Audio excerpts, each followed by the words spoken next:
Rahotanni na nuna cewa jam'iyyar ADC ta adawa a Najeriya mai neman tunkuɗe jam'iyyar APC da ke mulkin ƙasar a halin yanzu tana fuskantar hare-haren wasu ɓata gari a jihohin arewacin Najeriya. To jama'a barkanku da yau, barkanku da sake kasancewa da mu a cikin sabon shirin mu.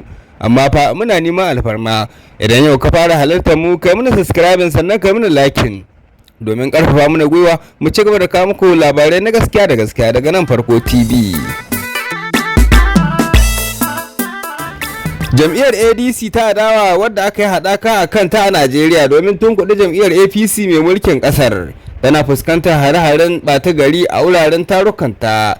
Jam'iyyar ta ADC rahotanni sun tabbatar da cewa a wurin taronta da ke garin Kaduna wanda tsohon gwamnan jihar Kaduna Malam Nasiru El-Rufai ya gudanar ya fuskanci hare-haren ɓata gari inda aka farfasa gilasai aka kuma kakkare kujeru aka raunata wasu membobin jam'iyyar ta ADC wanda lokacin da aka kai hari Malam Nasiru El-Rufai tsohon gwamnan jihar Kaduna yana a wurin ya mamayar da martani. Sandan kila suka ji muna zuwa suka ji tsoro suka gudu amma abinda suka yi sai suka turo 'yan daba.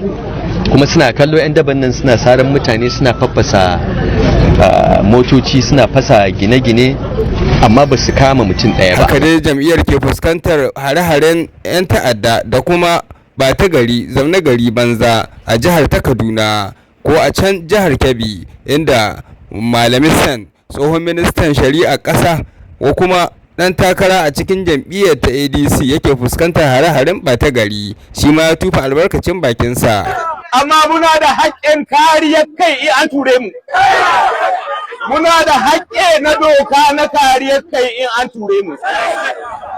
Kariyar kai ga shari'a. Rahotannin sun tabbatar da cewa ya dawo daga wurin ta'aziyar rasuwa inda aka yi mace-mace ya je domin ta'aziyya a wurin iyalan waɗanda aka rasa. Yana kan hanyarsa ta komawa gida sai gito ko kuma ya zo ta wato hedikwatar jam'iyyar ta APC inda ya zargi wasu ɓata gari sun fito da gaggan makamai haɗi da duwar watsu inda suka faffasa musu motoci har suka raunana mutum 6 rauni mai muni inda al'umma da dama suka samu ƙananan raunuka wanda Malamisan ya alakanta abin daga jam'iyyar APC mai mulkin ƙasar.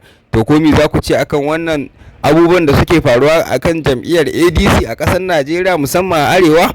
Kuna iya tufa albarkacin bakinku a ƙarƙashin comment section domin tafka muhawara. Amma fa kada ku manta muna neman alfarmar da ku yi muna liking sannan ku yi subscribing domin ci gaba da ƙarfafa mana gwiwa mu ci gaba da kawo muku labarai na gaskiya da gaskiya daga nan Farko TV. Mun gode.